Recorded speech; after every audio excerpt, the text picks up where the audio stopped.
আসসালামু আলাইকুম ভিউয়ার্স, কেমন আছেন সবাই? আশা করি সবাই ভালো আছেন।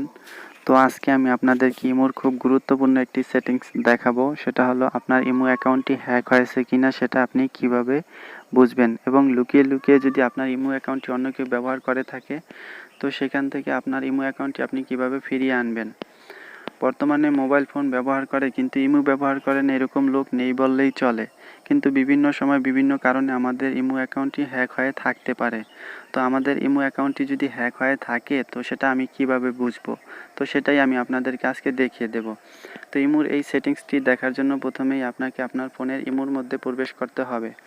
ইমোতে প্রবেশ করার পরে একদম উপরে বাম দিকে দেখেন প্রোফাইল নামে একটা অপশন আছে। এই প্রোফাইল অপশনের মধ্যে ক্লিক করবেন। এখান থেকে সেটিংস নামে যে একটা অপশন চলে আসছে, এই সেটিংসের মধ্যে ক্লিক করবেন। সেটিংস অপশনে ক্লিক করার পরে এরকম একটা ইন্টারফেস চলে আসবে। তো এখানে অ্যাকাউন্ট অ্যান্ড সিকিউরিটি নামে একটা অপশন দেখতে পাবেন। আপনি এই অ্যাকাউন্ট অ্যান্ড সিকিউরিটি অপশনের মধ্যে ক্লিক করবেন। তো এটার মধ্যে ক্লিক করার পরে এখানে দেখতে পাচ্ছেন ম্যানেজ ডিভাইস নামে একটা অপশন দেখাচ্ছে। আপনি এই ম্যানেজ ডিভাইস অপশনের মধ্যে ক্লিক করবেন। তো এই ম্যানেজ ডিভাইস অপশনে ক্লিক করার পরে আপনি এখানে আপনার ইমো অ্যাকাউন্ট হ্যাক হয়েছে কিনা সেটা দেখতে পাবেন। অনেক সময় আমাদের জানা বা আমাদের অজানাতে অনেকে আমাদের কাছে ইমোর কোড নাম্বারটি চাইতে পারে। তো সেক্ষেত্রে আমরা যদি কোনোভাবে তাকে সেই কোড নাম্বারটি দিয়ে দেই সেক্ষেত্রে সে আমাদের ইমো অ্যাকাউন্টের যাবতীয় তথ্য, পিকচার, অডিও, ভিডিও সব কিছু দেখতে পাবে। আমাদের ইমো অ্যাকাউন্টটি সে লুকিয়ে লুকিয়ে ব্যবহার করতে পারবে।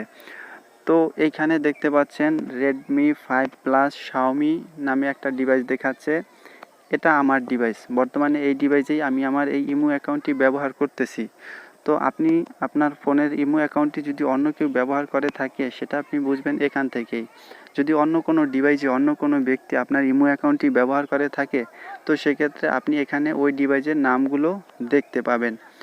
তো অন্য কোনো অচেনা ডিভাইসের নাম যদি আপনি এখানে দেখতে পান তো সেক্ষেত্রে আপনি চাইলে খুব সহজে এখান থেকে ওই ডিভাইসের ইমো অ্যাকাউন্টটি ডিলিট করে দিতে পারবেন। আপনি যদি এখান থেকে ডিলিট করে দেন তো সেক্ষেত্রে ওই ব্যক্তি আর আপনার ইমো অ্যাকাউন্টটি ব্যবহার করতে পারবে না।